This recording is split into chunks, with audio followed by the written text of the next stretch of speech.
Welcome to the Sensitive Bikers podcast, and this is a new episode of Close Up and Personal, and we have a special guest today.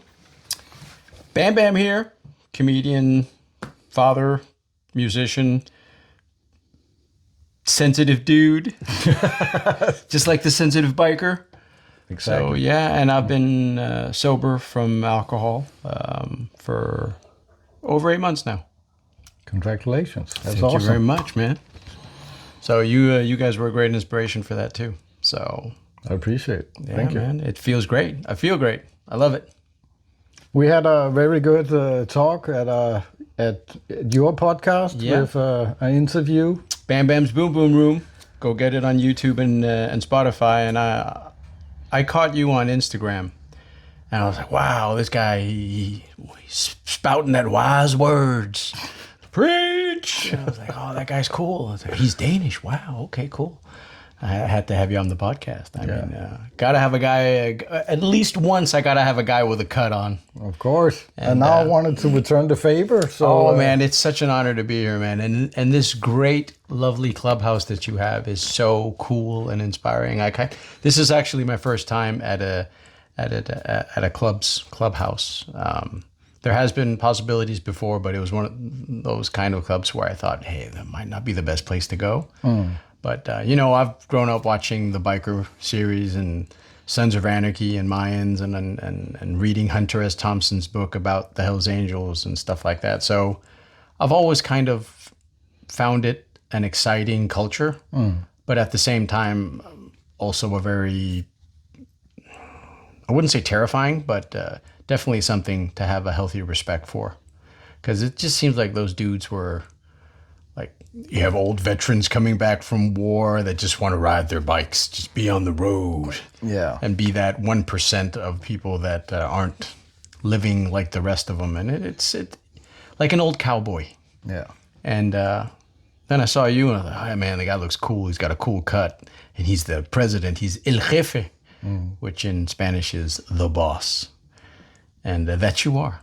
That you are. So I am. Thank you so much for having me, man. This is it's a great honor. I appreciate you stepping up, man. Hey, man, it's a lovely drive down here to bumfuck nowhere, as they say. Yeah. It's a lot away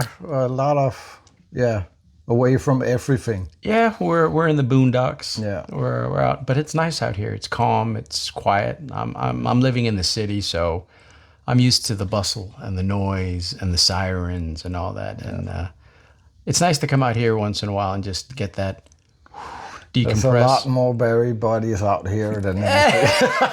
Well, the bodies were made. They were unalived in the city.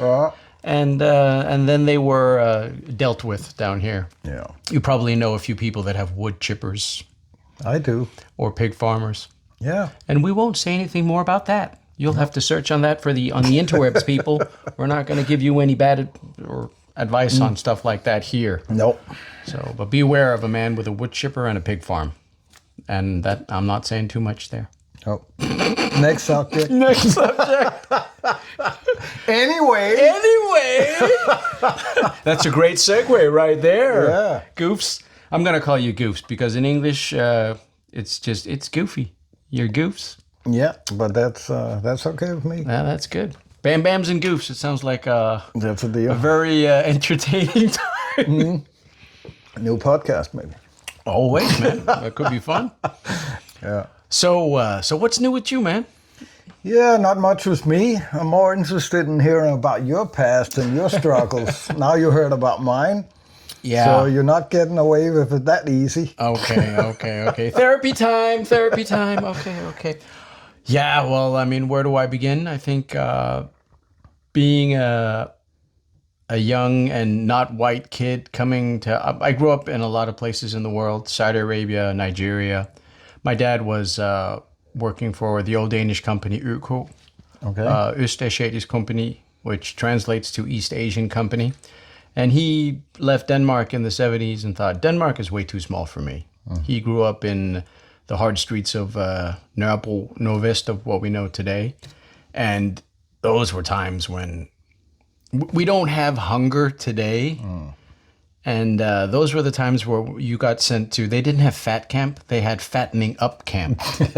And that's one of those things that just proves what times we are in, that now you send kids off for this Christmas sticker camp, julemærkehjemmet. Yeah. And now they send them when they're getting too chubby. And in those days, that was when parents just didn't have the money to feed their kids. Yeah. And Different time. Definitely a different time.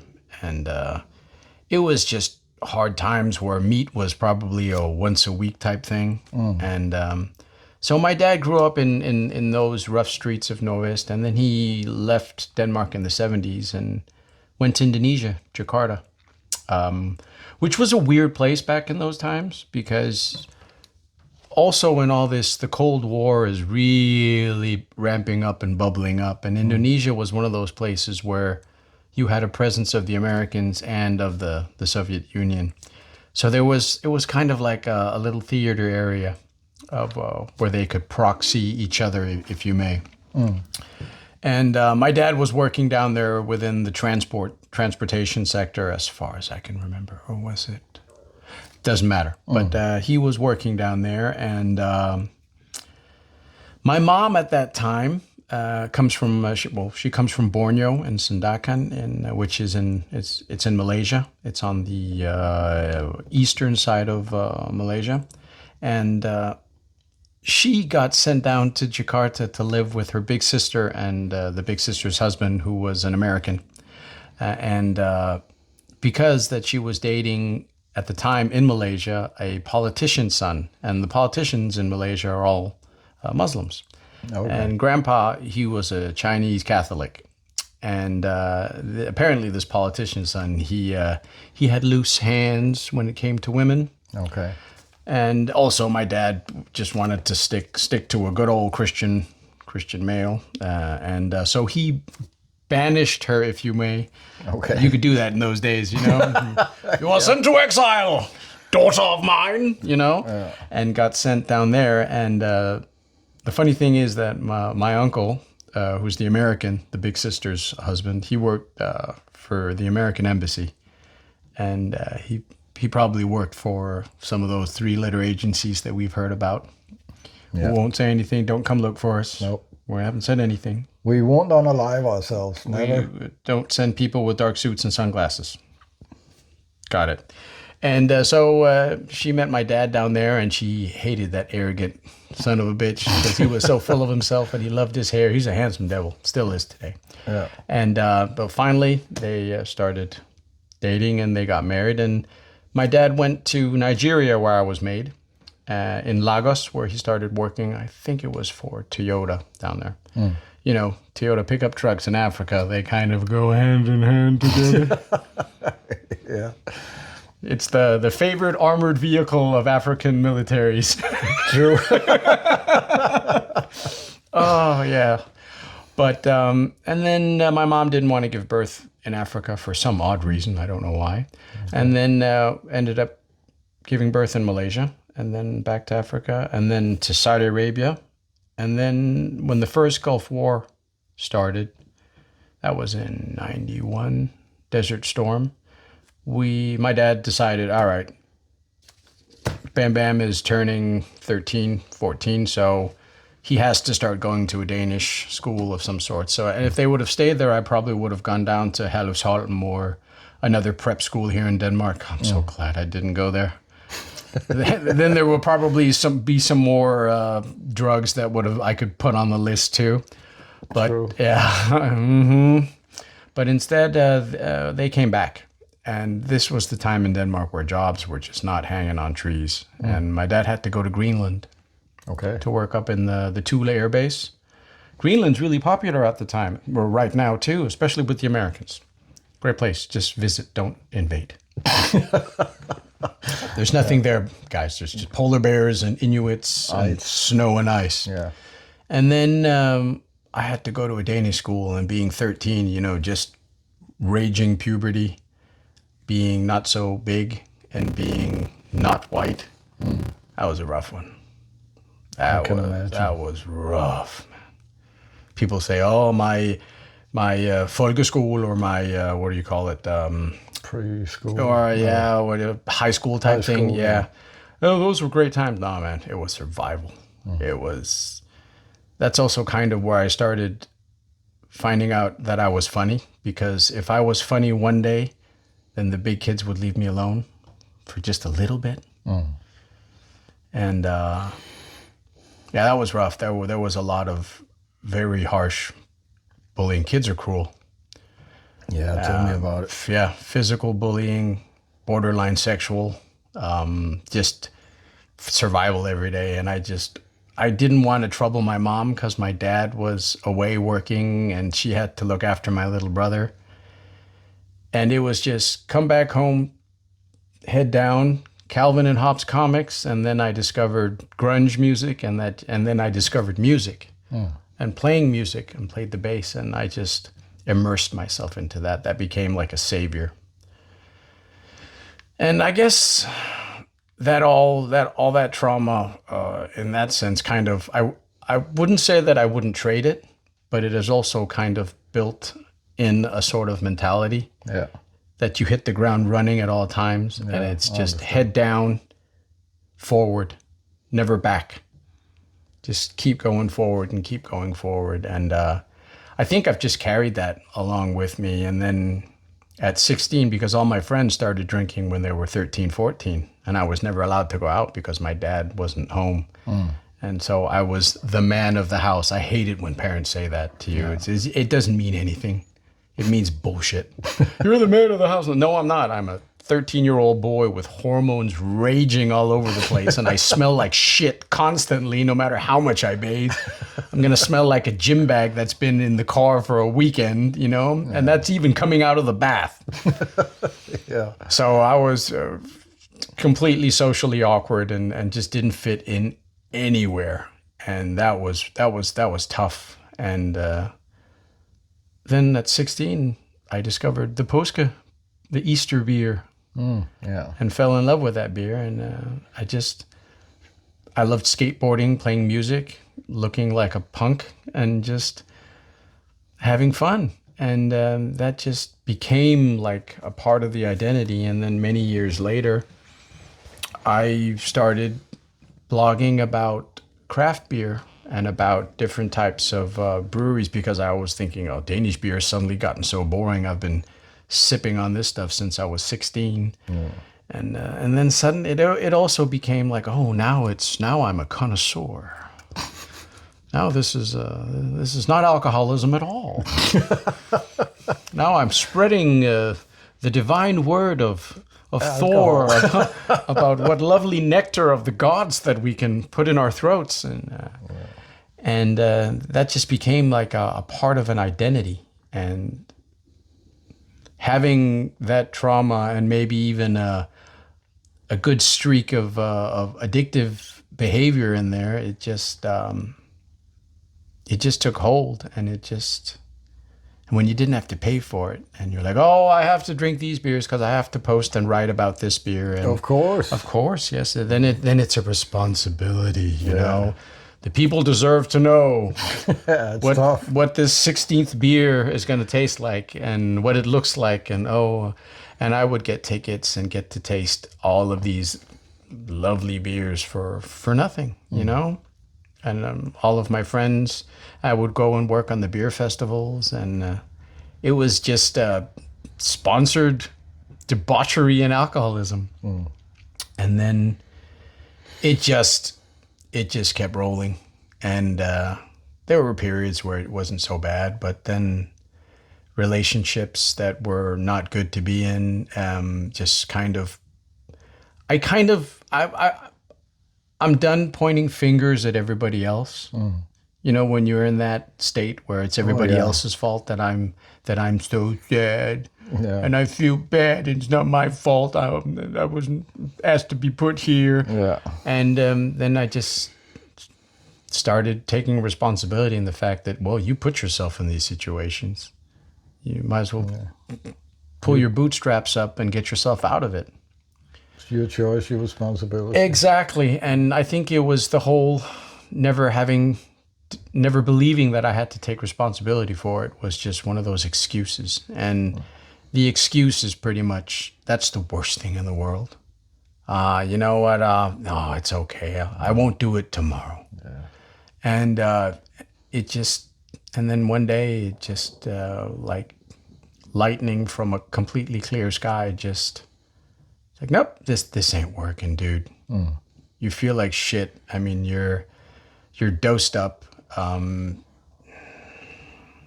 And my daughters just, they were suffering from this too, and I was again running away from that responsibility, and now like I said, that hopefully you all can forgive me, and maybe one day I'll learn to forgive myself, and I haven't gotten there yet, and I'm fine with that.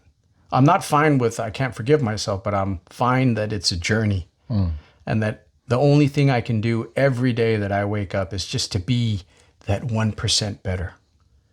Just be, and I catch myself in these weird little things, like if I'm driving my car and suddenly someone cuts me off, and I can feel that the little angry fella on the right side getting ready. Hey, you don't know about that person. Maybe they didn't see you. Maybe they're having a bad day.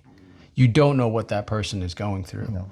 And for me, I mean, also joining the Danish National Guard also, and it's about that giving back and taking responsibility and just trying to be a better person. But what made you switch? People usually only change their life if there's consequences for their actions. Otherwise, there's no reason to change.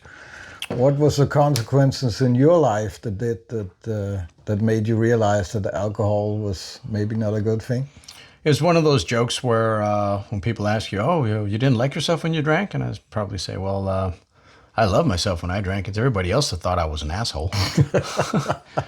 And it was my girlfriend and my oldest daughter that I just kept ignoring those signals from them, and the signals were loud and clear.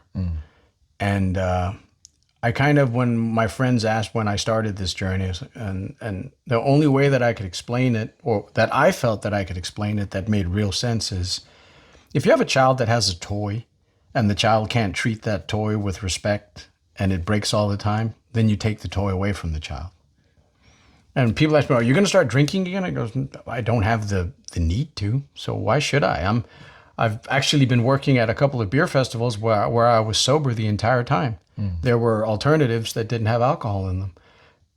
And I found out that it wasn't the alcohol that I loved about that. It was the being with the people and talking and getting to know people and connecting.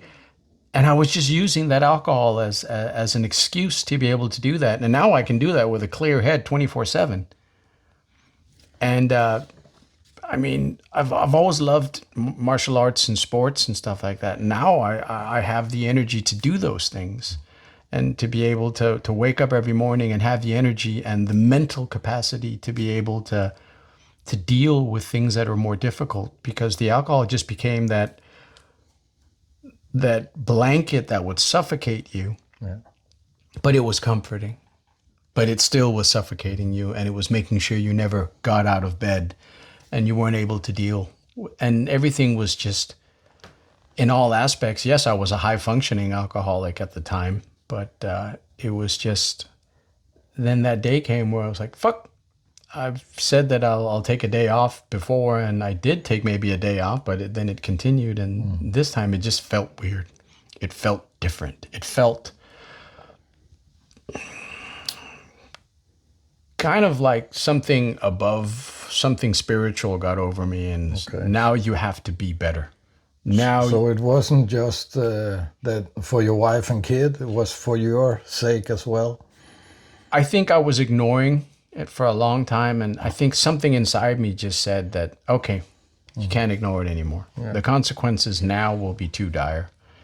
And I just had to, and then I did it. I went to actually, the first week when I stopped, this was the week before I started at an AA meeting, I had to do one final beer tasting, and I did that without drinking. Okay. So I was explaining to people what they were drinking, and I wasn't even tasting it. And I got away with it so awesome. Everybody was in there, "Oh, that was a great beer tasting," and blah, blah. I was like, That's like going to a steakhouse and having a vegan chef make you a steak and like, isn't it great? And like, I don't know. I wouldn't know. I mean, the irony there is that shaking people's hands and going, if you only fucking knew, bro. And then I just kind of parted ways with that part of life. And then everything just started. I did a little bit of microdosing with mushrooms, just because I heard that it was really good with the addiction side of things. Yeah. And if I did get anything out of it, it was just every morning the sky would be a little bit more blue. Yeah. I would feel a little bit more happy, a little bit more energized. I never went on those heroic doses. I didn't really feel that I had the need to, but the mindset and the will was so fucking strong. We can swear, right? Yeah. Yeah. So Fuck that. fucking strong, and I could feel it. It was something changed. There was. It was like a continental plate had shifted in some way, and I was I was brought up Catholic by my mom. She's still a very strict Catholic, or strict and strict. Yeah, she goes to church she's in Catholic Asian, so they're very God fearing. Yeah, and I had denounced that a long time ago and saw myself more. I think in the beginning, it was an atheist. Then I was actually explained what atheism meant, and I thought I'm more of an agnostic in that sense. Yeah. There's something that I can't explain because I'm fucking retarded and dumb at times. So I was more an agnostic, and now I would say I'm completely anti-religion, but I'm extremely spiritual. Yeah, I feel the same way. Yeah, and I joke around about it and saying, why do you guys always just choose one? Why not be pragmatic? You know, if I want happiness and peace one day, then I'll go to Buddha. And if I'm going to war, which may be a possibility within these next couple of years, don't do it, Mr. P. Then I'd go to Thor and I'll say, hey, dude, you got any advice? What you got? Big hammer, riding the chariots, thunder and all that? Yeah, fine. And if I want to learn how to get nailed to a cross and respect good woodwork, then I'd probably go to Jesus. He was a great carpenter, I've been told. I mean, you know, and if I want an elephant with 6 arms, I'll go to Hindu, you know. But with that said, and being more serious on that point, I do believe that there is something higher than all of us. And I think that thought of it, maybe it was my own thought or maybe it was something else, but something touched me and kind of helped me steer me a bit onto a course. And it's nice to have that feeling that you have. But whether it doesn't matter who it is or what you call him, her, it, you have something that is comforting. And that's my business, you know, as it is your business, what your faith and what you believe in. It's when you start trying to, it's like a penis. It's good you have one and it's great you're proud of it, but don't shove it down throats of children. You know what I mean? Yeah. Then it starts... Or in the face of other people. In the face of other people. Well, you put it in a nicer way, and me being a comedian, I always have to push it a bit farther. Of course. So, and from that day on, the 1st of February, it was just, everything just became better. I was happier. I was glowing to other people, and they could feel it. And all of my friends, which are a lot of them, they do love their beer. And rum and all the other stuff, but they haven't left me or said a bad word to me at all. In the beginning, there were a lot of people that were a bit more on eggshells concerning it. Like, oh, we can't do something. Don't. Yeah. I don't have a problem with everybody else doing it. This is strictly just me. And as soon as people got that gist, then it was, oh, okay. He's the same guy, still fun to be around, but he probably gets tired a little bit faster and is coherent the entire evening. Yeah. So, and you can remember everything the day after. Exactly. Yeah. Well, yeah. And don't have to look for your car. No. And luckily I have a girlfriend now because now it's not one of those things where, waking up next to someone like, oh... It wasn't the same woman that I laid down with last night. No, it wasn't. No, you had your beer goggles on there. Yeah, that's not fun. No, so... But I had a red light in my head just a moment ago when you were talking about mushrooms. Yeah. I heard a lot about small dose of a lot of different things. Yeah.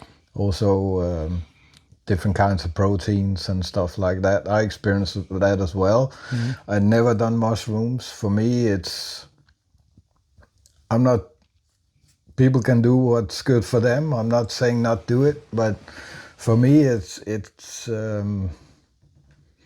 I know a lot of people that has gone in a bad way because of it. I know that microdosing is something else, but it's just like, do I want to risk it? No. And it's not for everybody. No. And I know in Texas right now they're experimenting for veterans of the Iraq and Afghanistan war, the GWAT, the Global War on Terror, and they're experimenting with giving them, sending them down on ibogaine trips and I heard about that. DMT. Yeah. Because a lot of them are suffering, like as yourself, with PTSD, and a lot of them they self-medicate. And it doesn't help when you have a culture like in America where, okay, you feel bad, here's these pills and just keep taking them.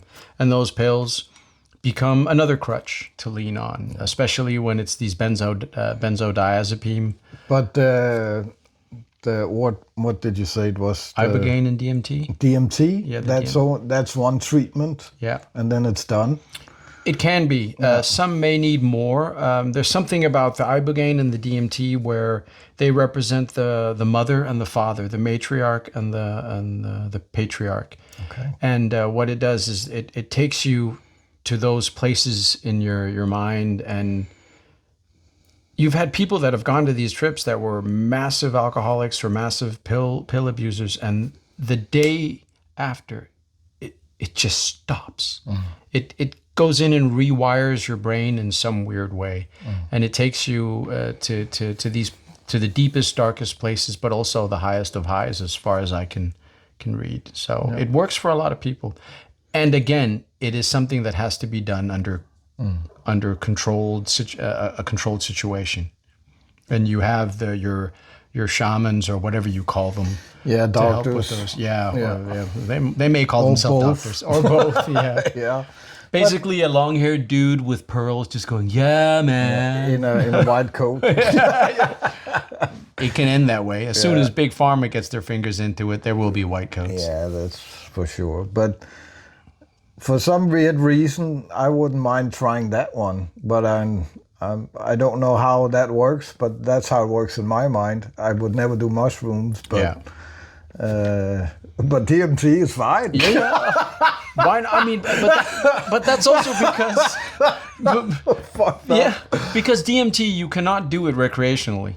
It's one of those things where you just get pulled into a place where you're confronted with your demons, where but it's done in a way where you could be in the moment, you're screaming, you're sweating, you're throwing up, pissing, shitting, whatever, but you're purging all of this out of your soul, if you may.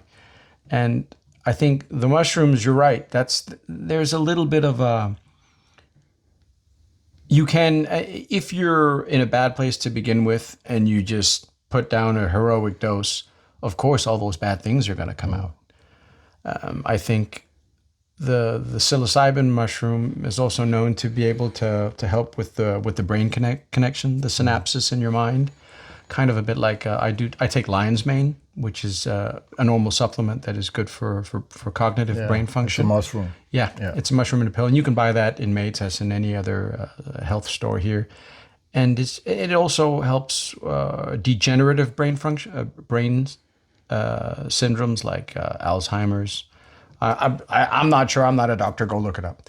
But why not? And I've never done the mushroom doses for the recreational use or for the heroic dose to completely go to another journey. For me, it was just that microdosing sounded really cool, and it supposedly helps against like the yearning for the beer and the alcohol. And well, there's a lot of actors in Hollywood that use that do microdosing with testosterone and stuff like that. And I actually tried, almost tried that once. Testosterone? Yeah, we had a doctor in our Polish chapter, and I talked to him about it, and he said, "You nuts?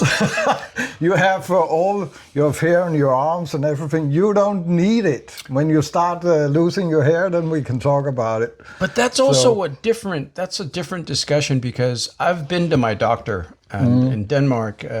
You know what TRT is, right? Testosterone replacement therapy. Yeah. And in Denmark, you can actually go to your doctor and get your levels checked, and then you can actually go on a state-sponsored if you're extremely low. Yeah. But in Denmark, you have to be really low. And according to science, I think when you hit 30, your testosterone slowly goes down every year. I think it's like a couple of percent every year. Yeah. And mine were fine. I got it tested here for a couple of months ago. But I really wanted to be on testosterone replacement therapy, because with my workouts, I was hurting all the time. Yeah. And my levels were apparently fine. I was in the high end of a 45-year-old, but in Danish, what the doctor said, the levels were high, but in what is okay and fine. Yeah. I still think they could be bigger, but we'll leave that up to the doctors. I'm not going to call my friends and get a needle and then stick myself and have to control it myself. I'm not into that. They're not going to give you treatments and do it for free unless it's absolutely necessary. Exactly. Yeah. So of course it's high for their numbers. Of course. Yeah. They want to keep everything in a certain margin. Yeah. And which is also fair. I mean, it'd be nice to run around, be 45 and be mega jacked, but I'm not going to do it on my own. I don't find that's not a risk that I'm willing to take. No. I do all my supplements, what I can do to get. I'm sorry, man, my belly's really rumbling at the moment. I took a protein shake before, so there'll be a little bit of extra sound in there, a little bit of bass for you people out there. So, but and it's also helped my comedy. I mean, I'm again more sharp, and being sober is just, it's the clarity that is probably the most attractive thing about the whole thing. Yeah. It's being clear-headed, being able to sit down here and have a great conversation with you, and just to be able to think straight about it. Yeah. Well, I can't completely throw it out that I may try something in the future. I don't know. But because at the time, right now while we are speaking, I feel very tired, and I don't think I feel like I have any energy for anything at all, actually. I'm just playing Minecraft and watching movies, and when my butt hurts too much for sitting in the chair with the computer, I lay in bed and watch some fucking series because I don't have energy for anything else. And of course, I want to be able to work out. I always worked out since I was 16. I want to continue to do that. And I used to do it even if I had, like you say, back pains or joint pains or whatever. And I still do it. I just have to find the energy to just get out of bed some days. And that's hard. And if I can help my body with something that's better, like we talked about earlier, just being in Thailand, I had so much more energy because there are no processed foods, or there are, but I don't eat at McDonald's when I'm in other countries. Oh, yep, amen. So I don't want to eat missing people, so or horses. So, but after we go to Thailand, my wife has a house there, and after a week, all my symptoms go away. My joint pains, my rash, I can breathe through my nose again. Yeah. And I just eat fresh fruit and meat. Mm-hmm. And I eat from the small shops. It's all local. Mm-hmm. And there's no processed foods, no anything. The sun is shining every day. Yeah. I get my vitamin D. Vitamin D. And it's all good. It's all and good. then I get home, and 1 or 2 weeks later, I can buy apples, and I can buy fruit that's pesticides and all kinds of the cleaning deterrent on it, Yeah. and I'll just eat that shit, and after a week, everything is back. The rashes, the non-smelling, everything, and I hate it. Yeah.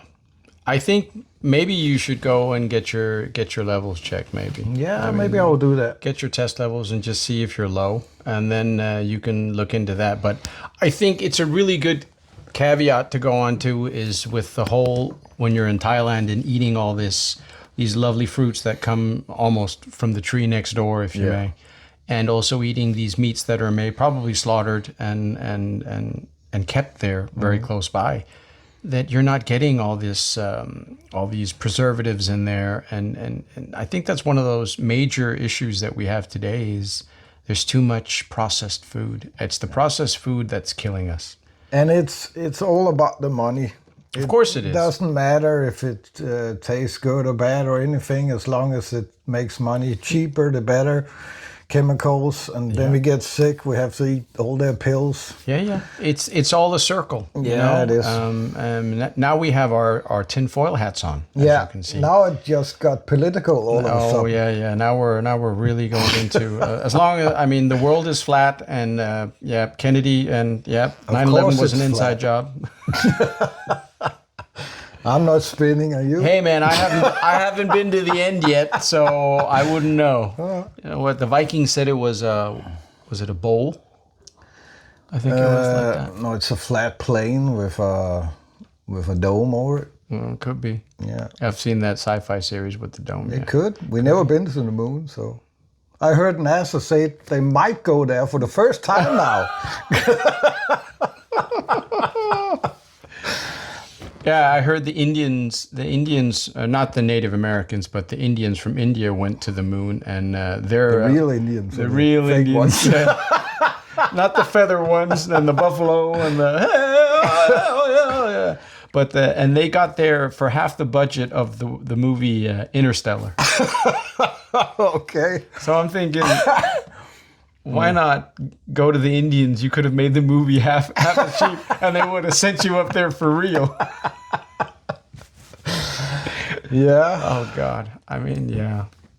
But that's also a way of taking care of yourself, thinking about what you eat, how you work out and everything. And I think I've been much more curious about it and much more focused on it after I got sober. And of course, you have the same experience? Or? Most definitely. Yeah. I'm much more aware. I'm stacking a lot of supplements. I'm on a lot of testosterone boosters because I just want to be able to maintain that activity level that I used to have. Now I'm injured up with elbows, shoulders fine now, and so jiu-jitsu is not really part of the plan at the moment, but workouts are much better when you're sober. Easier. It's a lot easier. You got 6 beers in you, you're gonna deadlift 120 kilos. No, that might be dangerous. Yeah. You know, that's why it says do not operate heavy machinery.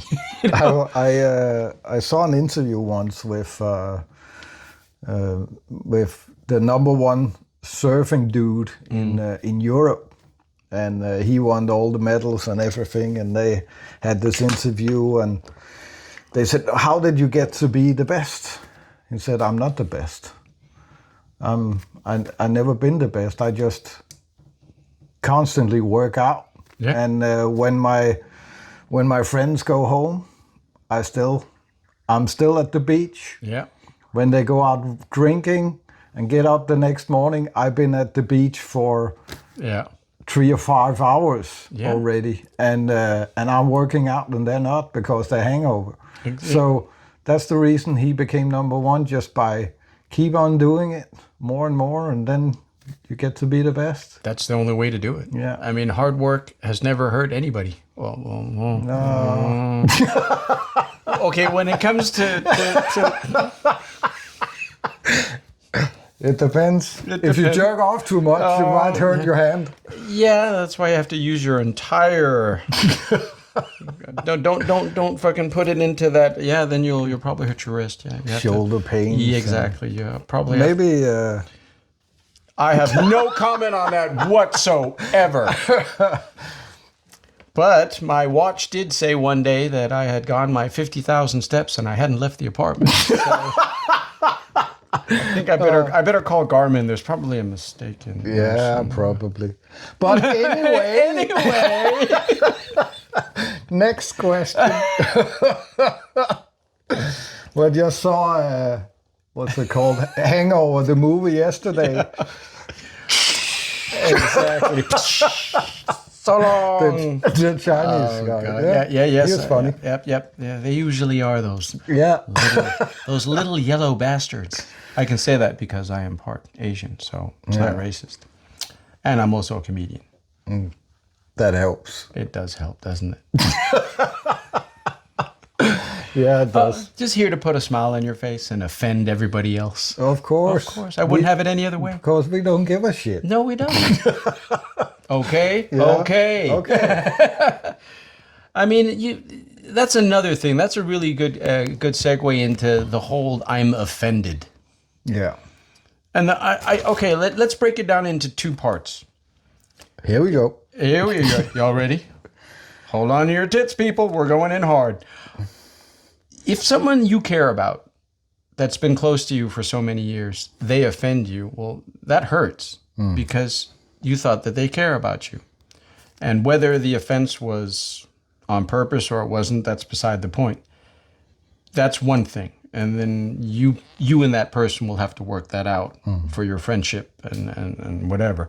But when someone you don't know offends you, what does that mean? Nothing. Jack shit.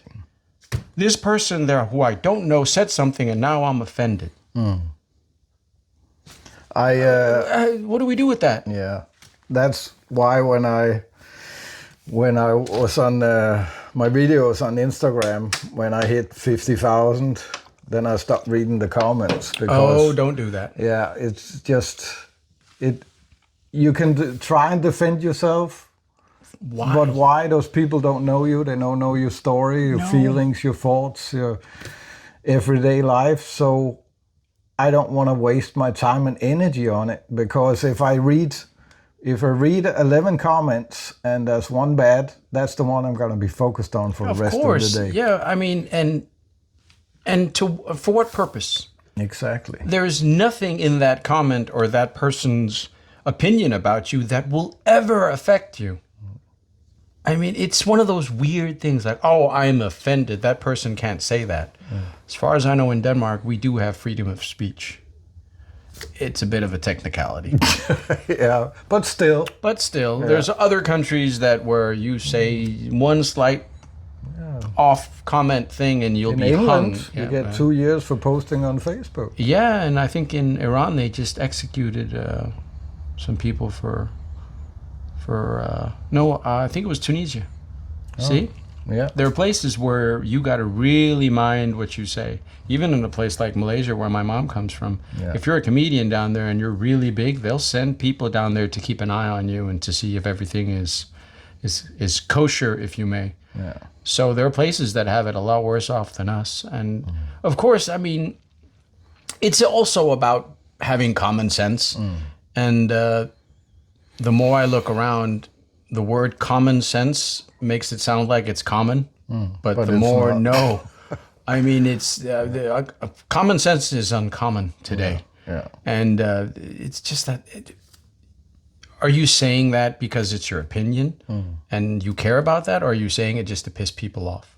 But it's also about today you have to have an opinion on everything. Yeah, no. If you don't have an opinion, then you're some kind of bad person. Yeah.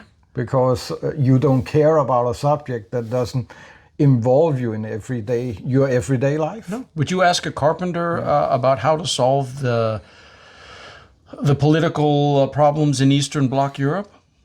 No, because that's not his expertise. No. And you wouldn't ask a politician to fix your garage. You probably will make you pay 10 times what it's worth and he'd get nothing done. Well, it's actually a funny thing because the freedom of speech and my freedom in general, that's something for me that is very important. Of and course, I I think agree. that the reason that why I think that is because of my past life experience with I never felt good inside my own body. I always felt I wasn't good enough. Amen. And all that energy I used on trying to convince people that I was good enough and trying to put on this facade to try and convince other people that I am a person that am good enough to be in this circle that I chose. Yeah. I chose the Nazi Party, but that was the only thing that made sense for me back then because I didn't know better. Exactly. And that was a square bubble that I could be in, and I felt safe. But that's also one of the things why I got PTSD, because I was always afraid that they would find out how I really felt inside. Exactly. Because I always felt like this little boy that was afraid, but I had to act tough. I had to shout the loudest. I had to run faster than the other. I had to punch first. To punch first and everything. But that wasn't me. But I had to be that guy because I was afraid I won't survive otherwise. It became your alter ego. Exactly. It's the whole Jekyll and Hyde thing, you know, and that also leads to how men today, we have to live up to, at times, impossible standards that have been, I wouldn't say they have been put on us by our female counterparts, but it's the whole thing where suicide is highest amongst young men. Yeah. The most dangerous jobs that give PTSD are, the majority of them are men. Yeah. And we're different. We're built different. We're two completely different entities, all the way down to a chromosome level. And we have different roles. I mean, take the old, I heard a joke where back in the way back where we were Neanderthals, or not Neanderthals, but early humans, there was two guys probably. One picked up the rock and he looked at the rock and he hit himself over the head with the rock and went, "Ow, that hurts." Looked at his buddy and he goes, "Did you see that? That hurt." And then he hit his friend and the guy said, "Yeah, you're right, that hurt." And so what happens if we throw it against the wall? And we have evolved from that. The women didn't do that. There was the nurturing and the children, and we have evolved that way. And then now suddenly all these men are, now you have to be sensitive. Now you have to talk about your feelings, and now you have to be able to cry. But at the same time, we still want you to be that sexy lumberjack that can protect me from bears. So at times you have young men that feel that it's impossible for them to live up to that, to be everything that they're expected of. And when they end up being too sensitive, then they'll get the critique from that. Or when they end up being too masculine, they'll be critiqued for that. So, but it's funny, but because when Russia invaded, when Putin invaded, my pieces, Ukraine, yeah. Feminism just disappeared overnight. There was no more feminists in Ukraine anymore. Nope. And that just shows how stupid it is. Because in real life, if shit hits the fan, you need a man that can defend himself and defend you and your children. Yeah. And if you don't have one, you have a problem. Exactly. David Goggins says, "Who's going to carry the boats?" You know, I mean, yeah. And I was reading here the other day that both the Danish Jægerkorps, the Hunter Corps, and the Frogmen, the Frømandskorps, they have opened their to women too, but there are till this day still none that have passed at least the Hunter. No, because it's not like the police. We just make the requirements lower so we can have women in. They don't do that in the military. No, and I don't think that there should be done, because you want to be able to trust the person next to you. Of course. And if that person is 55 kilos and you go down in front of them, you have to expect your buddy, no matter what gender, sex, whatever they identify as, that person has to get you out of there. Yeah. And if they're not capable of that. So for me, it's not a question about gender, it's capability. Yeah. You want the correct, capable person for that correct job. And just look at the Danish, I don't know what they call them in English, in Porteur. The hospital guys that drive the transport the patients around. Yeah, they're usually really big ass strong dudes with tattoos, and you see them. I remember seeing one big dude tattooed all the way up. I mean, and he was jacked. He looked like remember the Disney show, the Incredibles, like the father, and he was pushing around this little old lady in a wheelchair, and she was saying something, and he immediately went down to here, and she looked up at him. And for me, that was just one of those, I mean, we can do that job too. Of course. And there's probably some badass chicks out there that could be an amazing soldier in the sense it doesn't matter. No. It's about the capability. Exactly. Go in, check out if you're capable. And if you're capable, by fucking all means, go for it. I mean, capability. But it's like everything has to be a fight these days. For no apparent reason. We are all against each other for some apparent reason. Polarized. Instead of just trying to live our own life and to get back to what I said about freedom and freedom of speech. It's the people that I meet are, if we talk about former addicts, they're much more open-minded than normal people because they've been through hell and back, and they know what life is about. They know what struggle is about. Yeah. And they don't, for them or for us, we don't have the time or the energy to sit down and discuss such a menial. But we don't want to, because we waste so many years of our life doing shit and doing bad stuff. So it's just whatever, man. You do you. Yeah. Just don't force me to think that I have to do exactly what you do. I mean, that's not the point. No. And we're also Gen Xers, so we've grown up drinking from the hose. Yeah. Playgrounds that didn't have rubber mats all over the place. I mean, watching South Park. Yeah. And even before that, we rode our bikes around. And it's not that all these crazy pedophiles were just showed up now. It's we just knew the house down the road. That's Creepy Jim. Just stay away from Creepy Jim's house. Yeah. And if there was that one kid that got caught, it was stupid fatty Yince, and he was never really the smartest one. So I mean, when you make an omelet, you got to break a few eggs. You know what I mean? Yeah, and take one for the team. Yeah, and Darwin has a way of equaling, kind of getting the score out. Yeah. And maybe Darwin could maybe do a little bit better for us in these times where maybe there's some people where thought, ooh, out of all those million sperm cells, you were the one that made it. Yeah. Why? Why? I mean, was your dad sitting on the microwave all the time? You didn't live next to Chernobyl, did you? I mean, Mommy and Daddy, were they related? I mean, possibility. You know what they say, you can take the boy out to trailer park, but can't take the trailer park out the boy. That's true. And so, I mean, humanity, I think we have it like in Danish, you'll say, vi har det for godt. We have it too good. I mean, we have the capability to argue about the most menial, stupidest of things, like about who gets to go into which bathroom. Yeah. And it's just one of those things where shouldn't we be fighting about world hunger maybe? Maybe trying to solve a malaria problem in all the poorest of countries?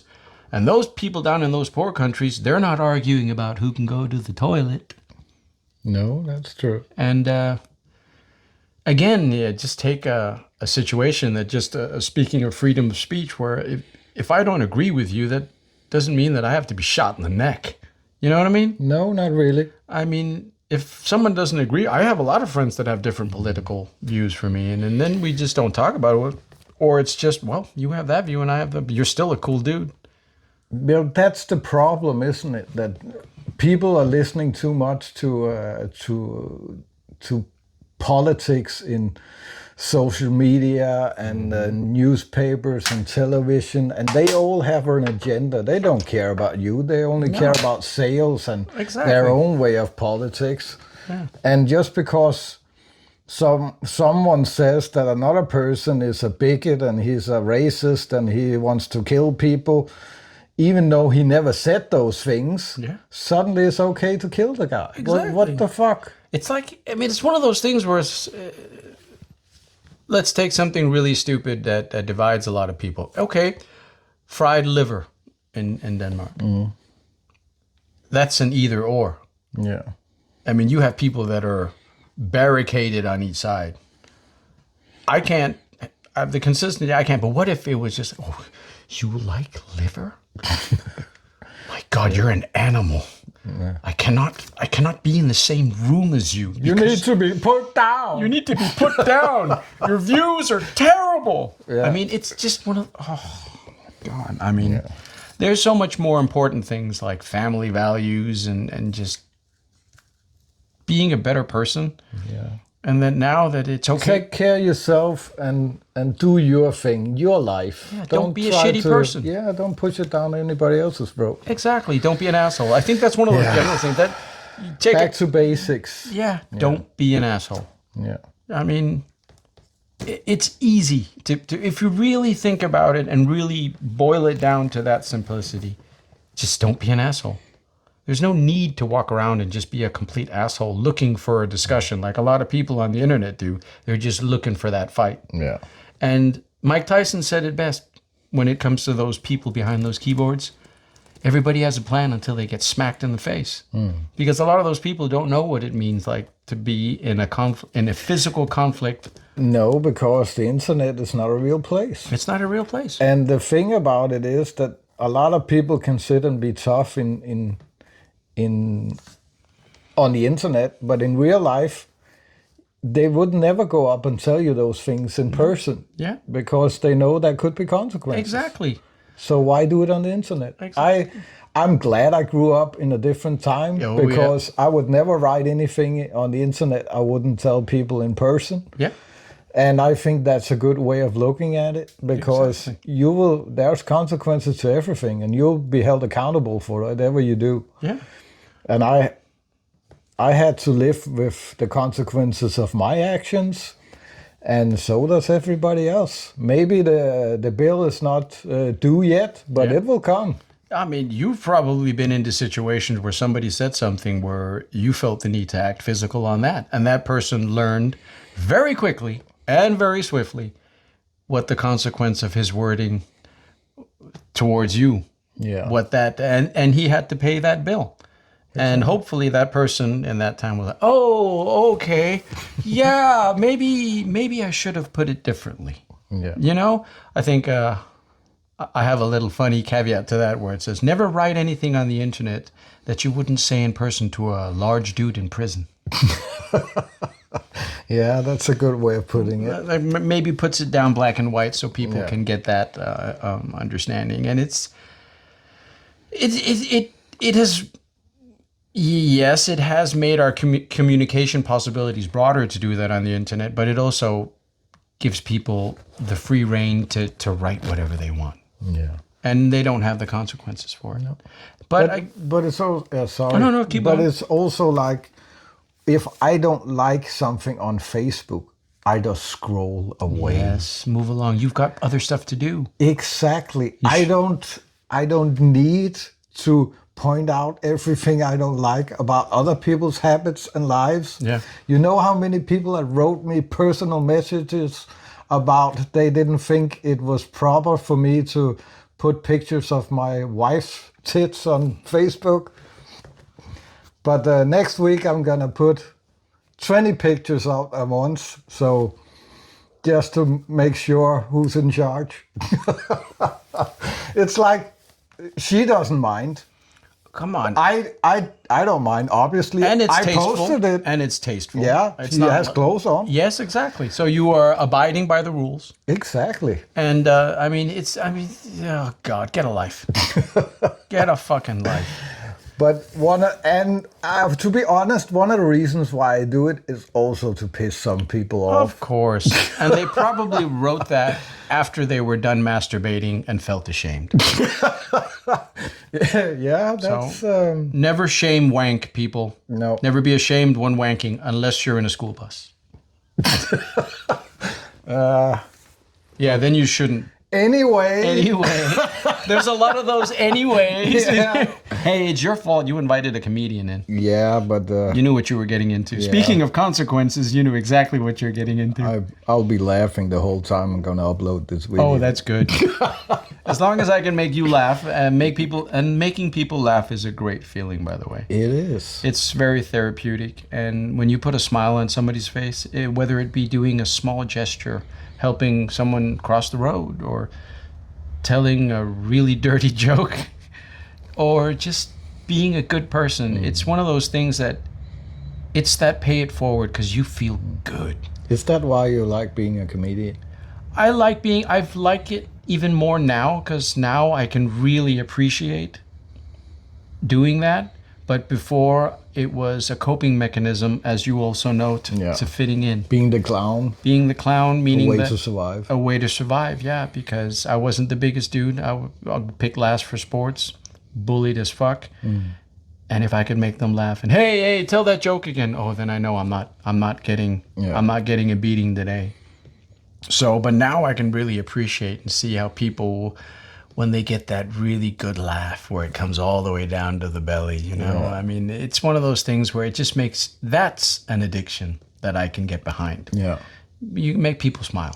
That's... Hearing other people laugh, that's a good feeling. Laughter is the most amazing sound. Unless it's 2 a.m. and you're alone in your apartment, then it's not. That's true. But I also like, I think that for me, if I would ever to be a comedian, I'm not funny enough for that, but that would be an easy way to me to kind of cover up my sixth sense of humor. Make it more legal, so to say. See, you call it a sixth sense of humor. Me, I would say... I don't. My friends does. I use that as an identifier, where as soon as you have that humor, I'm like, I like this guy. Me and him can be friends, you know? And making new friends being our age is a tough thing, but one of those identifiers is like, ooh, I told that joke. You know, we're gonna be friends. Yeah. And I mean, I've seen your videos, and I may post something and tag you on something, and then we can have a little bit of a ping pong back and forth, because you also have really good feel good posts, and that's also one of those things where you're not an asshole. You can feel that you're preaching some good wholesome advice, and I'd love to fuck around with that and make fun of it, you know? Yeah. Well, I think I try to make positive posts. You do. As much as possible. But I also get caught in the fear sometimes, and I need to post this because people need to know, and then sometimes I have to take a step back and say, that's not my job. No, it's not your That's job. not my fight. That's not the hill I want to die on. No, exactly. Yeah. That's a really good point. Is that the hill that you're willing to die on? Seriously? And I didn't. I have over 120,000 followers on Instagram, and they didn't follow me just because I can sit now, because I have a lot of people following me and say stupid shit like everybody else and point fingers at all the bad governments, and there's enough people doing that. You make them feel good. Yeah, that's what I want to do. And stick to that, man. I'm doing it, but sometimes I need to post stuff because the world is a weird place. Yeah, just don't get sucked into it, I guess. No, I think it's pretty much it's a battle. It's something not a battle, that's a wrong word, but it's something you need to think about all the time. Yeah. Is this relevant? Is this too much? Because I always also share a lot of posts about relationship, because as an addict, the relationship between man and woman is very complicated. Extremely. Especially when you grew up in a family where your father was a drunken alcoholic and he used to beat up your mom all the time. You don't really have that wholesomeness. view. Yeah. No, you don't have the picture of what's a family supposed to be, and this is a good way to be a mom, this is a good way to be a dad. And sometimes I share videos about that, about a lot of subjects, about relationship between men and women and psychological issues and everything. But the men and women thing is, I don't want to be like sitting pointing fingers at women just because there's a lot of women that doesn't know how to behave to a man. But there's also some things that I need to, that I think is necessary for people to hear, at least where I'm coming from. Yeah. So that's also something you have to. I don't want to make war with, because I've been making war my whole life, and where did that get me? Nowhere. So I want to point out issues. I don't want to point fingers. I want to point out issues. And give them something to think about. Exactly. I think that's an even better, if you can get people to step back a bit and look at it and go, oh, I didn't think about it that way. But there will always be people who takes it the bad way. Of course. No matter how you say it, you can never say it nice enough. It's been that since the dawn of time that people have disagreed with each other. Now they just have this complete open platform where they can regurgitate. Yeah. And that's basically it. And then normally they just did it sitting at home with their newspaper, and then Dad would just go, oh my God, have you seen the price of corn? What did Truman do now? Yeah. You know, and now they just have that, oh, I'm going to get on that keyboard and I'm going to show the world what a great keyboard warrior I am. And then it's just, no, you're not accomplishing anything. You know, I mean. That's why they want you. Behind the screen. Exactly. Yelling. Doom scrolling and yelling and trolling and all that. I mean, it's just. Yeah. Anyway, Anyway. I was thinking about what you were. Don't brag. Please, don't. It hurts. It hurts. It's grinding and ticking. Yeah. Yeah, just make people laugh. Shut up. Yeah. But have you heard of this LPTSD? Oh my God, a new term now. No, this one's actually really cool. Okay. Because there's a guy called Tyler Gray. He's an ex-Delta Force operator. Yeah. And he got blown up. And he went through a really rough childhood. And he just wrote a book. Oh, I'll have to look it up. I'll find it for you. Oh, nice. But it's called Lack of PTSD. Okay. And why he was such a good operator, soldier, was that he thrived in that chaos. When all the chaos was around him, just like his upbringing, he was completely calm inside. And then when he comes home and everything is calm, the chaos is in here. Yeah, then the PTSD comes up. Exactly, where he had it. So he calls it LPTSD, lack of post-traumatic stress disorder, because as soon as things get quiet, then the chaos comes up from the inside. Where he thrived, he could probably build Legos while mortars are dropping. He goes, oh, there's that bit I probably need. And then and everybody's just dying. Yeah. And maybe that could be a thing that has to be addressed too, that you have just been thriving in chaos. And now that everything is calm and lovely, then the chaos starts to show its head more on the inside than on the outside. I think that's true, because that's also how the brain works. Yeah. Because if you, some scientists I read about, the brain works in a way that if it's stressed out and scared for too long, in the start when you get stressed out and scared, the brain gives you chemicals to try and change your way of thinking, to make you think positively and be happy and stuff like that. But if it goes on for too long, then the brain just stops trying. Yeah, it shuts down a bit. Yeah. And then when you do get happy, and when there's no more things to be afraid of or think about, then the brain says, oh, this is wrong. Yeah. We used to be In chaos. in chaos and worried and stressed out all the time. So the brain bombards you with all these, what if this happened and what is this, and you have to be Exactly. careful. Yeah. And that's how the brain works, and it takes a very long time to learn the brain back. Like this is the normal now. To unlearn that. Yes. Yeah. And it took me many years to learn not to listen to the brain. Said, yeah, I know you're trying to get me to freak out, and I know you're making chaos and everything, but I know why you're doing it, because that's how it used to be. Exactly. So I had to be aware of my mind at all times. Yeah. And it's hard work, but it works.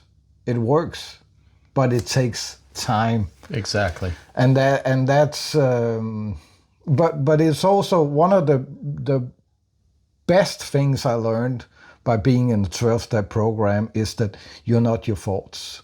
Exactly. It's not you talking to yourself, it's something else. And for me that was kind of like a revelation, because I felt that I had a lot of bad thoughts, therefore I must be a bad person. Exactly. And by recognizing or believing this new information that I got and saying, okay, this voice is not me. I can choose it to be whatever, but it's not a part of me, because normal people think about 60,000 different things a day, I believe. And most of them just disappear. I can choose which one I want to focus on. Yeah. It takes time, but it's not impossible. I don't have to think about maybe my wife is going to do something with the neighbor or something. I don't have to think about that. I can just let it go. Exactly. That's too stupid. I don't want to think about that. And I'm not afraid that my friends is going to do anything, because he hasn't done anything to offend me yet. So why should he do it in the future? Yeah. So trying to dissect everything and focus on the positive. And not always be on guard. Yeah, Yeah. and that's hard. I think as a man, that is exceptionally hard. Yeah. Because I mean, as a man, your instinct is to. It's still so inground in us that we have to be on guard, because it comes all the way from prehistoric times where, I mean, is there going to be a saber-toothed tiger coming in here, or a short-nosed bear to come and kill us all and eat us?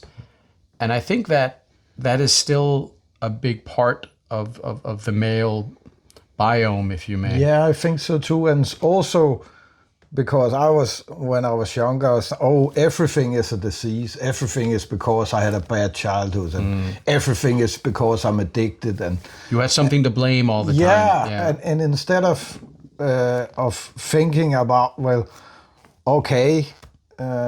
if there's a mouse on the roof or there's a deer in the garden, I wake up right away. Oh, that's because I had a bad childhood. Not necessarily. Not necessarily. But trying to realize that this is actually a lot of people have this exact problem. It's not just me, and it's not just people that have been addicts or been to war or had some problems in their life.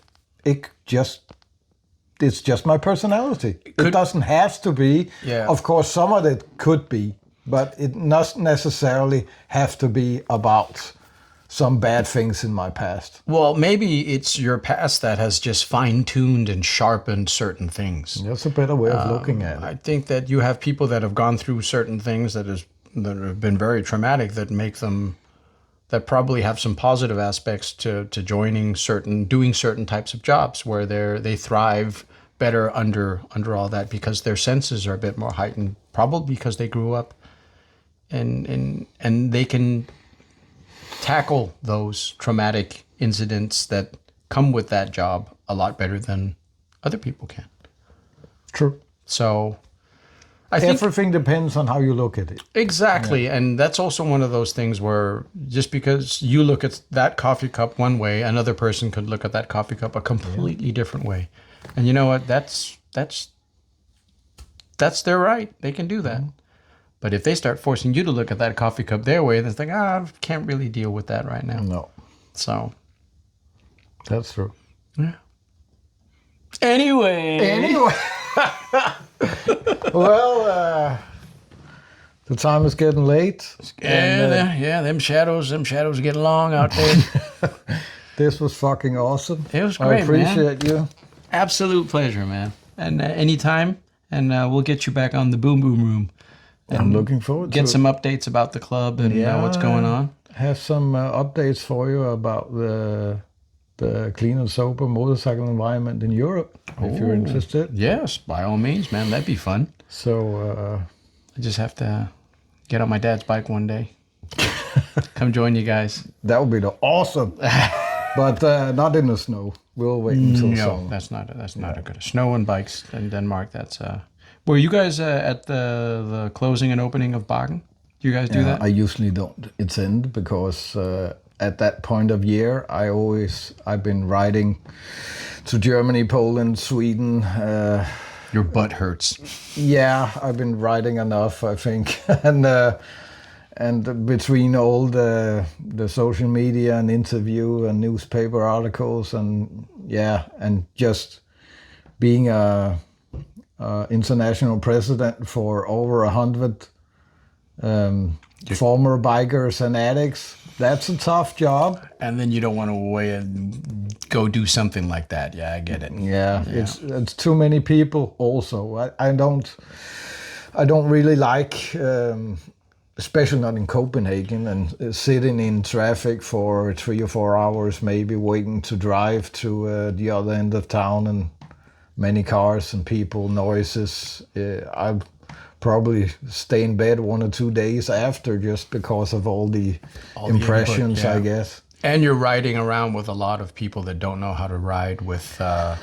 Oh yeah. But we have some members that join every year, and it's cool that we can do things together and apart, and we don't have to be the same. I think that's good, and we also do it when we have our own events. We also always have time for people if they're tired, or they can take a nap, or they can take a walk or wherever. We never have a tight schedule when we have our meetings and events around Europe. So it's good to be in a place where you don't have to show up every time, or there's room for improvement, so to speak. If you're too busy at home, you don't have the energy, you just say so. Nobody's gonna look at you a different way or anything, because family comes first.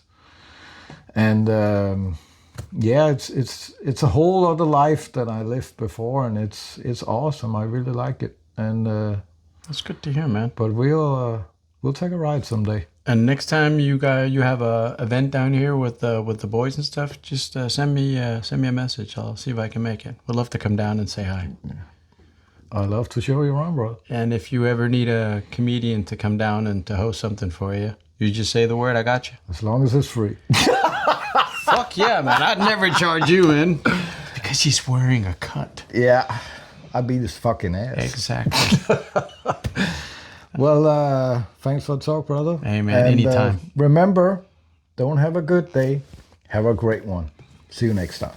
And when life gives you lemons, kind of ask the question, where do these fucking lemons come from? Okay? That's a good question. Okay. Hold that thought.